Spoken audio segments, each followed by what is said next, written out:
199. The Holy Spirit and activity. Presence of God. O Holy Spirit, inspire my actions, direct my activity. Meditation. 1. An interior soul gradually arrives at the point where its whole life, prayer as well as activities, is under the direction of the Holy Spirit. Jesus himself has told us that he would teach us all things, and bring all things to our minds. Compare John 14:26.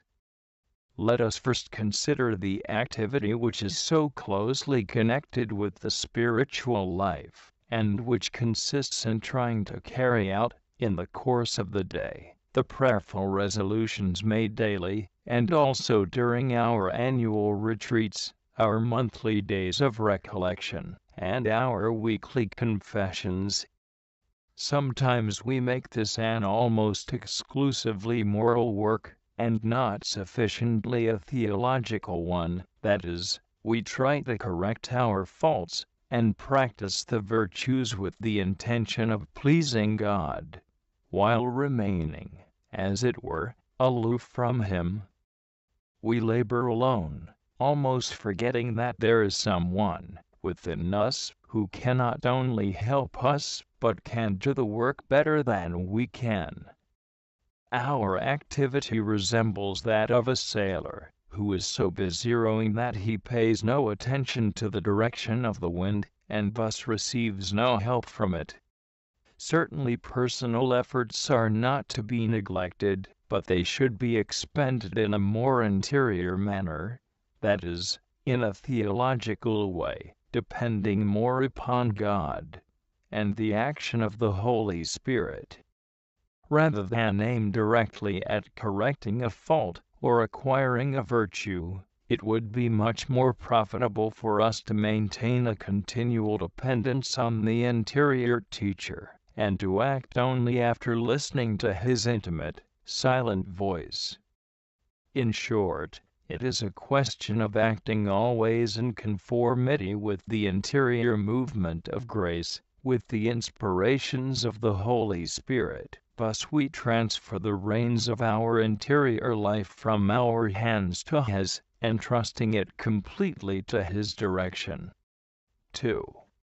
In our relations with others, in the performance of our daily duties, in our professional activity, as well as in our apostolic work, we should let ourselves be guided by the Holy Spirit. He should direct all our actions. In order that He may do so, we must first of all maintain a continual contact with Him, even in the midst of activity. It will help us to pause for a few moments, from time to time, to strengthen this contact, or to re-establish it, when excessive activity or the movements of our passions have interrupted it in one way or another. I do nothing of myself, Jesus said, but, as the Father hath taught me, these things I speak. John 8:28. This was the norm of the conduct of Jesus, and it should also be ours to act with continual dependence on God, who will suggest to us, through His Spirit, everything we should do. In this respect, however, it is very necessary to know how to distinguish the inspirations of the Holy Spirit from the movements of nature and the suggestions of the evil spirit. Without this prudent discretion, we may easily expose ourselves to illusions and errors, taking for divine inspiration what is, on the contrary, the result of the more or less unconscious impulses of our defective nature, of our passions. A practical, easy way to recognize true inspirations of the Holy Spirit is to see if they maintain us, or rather, make us enter ever more fully into the plan of God's will, in accordance with the commands of our superiors, the rules to which we are subject, and the duties of our state in life, or if, on the contrary, they make us leave, or even only sidestep this course. In the latter case, there would be reason to fear, for the Holy Spirit can urge us only to the accomplishment of God's will. Anything contrary to obedience and our duties cannot be inspired by Him.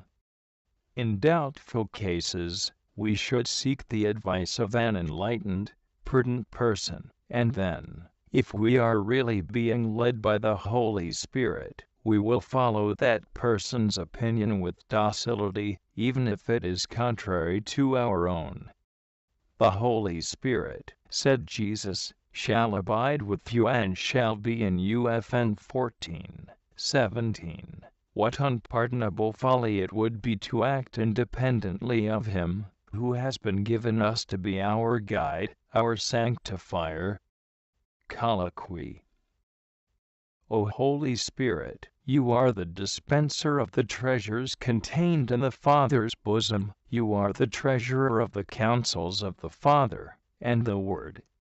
You show us what we should do in order to please the Trinity. You teach us in the intimacy of our hearts by your inspirations, and exteriorly in our lives by the preaching and advice of your ministers. The gates of heaven are always open so that grace may come down to us, but we do not open our hearts to receive it. Oh, send down this grace, O Eternal Father, send it down, O most pure Word, since you deign to send your loving Spirit, the Spirit of goodness. O Holy Spirit, how generous you are to us, and blessed are they who welcome you. You bring us the Father's power, the ardent love of the Word. Compare Saint Mary Magdalene Dei Pazzi. O Lord, show me the path I must follow to reach you. Teach me to do your will, and let your Spirit guide me on the right path. Create in me, O God, a clean heart, and infuse into me your Spirit, the Spirit of uprightness and of truth. O my God, let me not depart from your presence, and take not your Holy Spirit from me, for without Him I should be deprived of life and grace.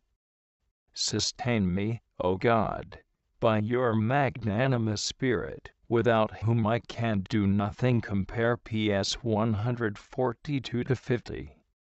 O Holy Spirit, Spirit of truth, you who speak to souls, and instruct them interiorly, make me attentive to your teaching, and docile to your inspiration.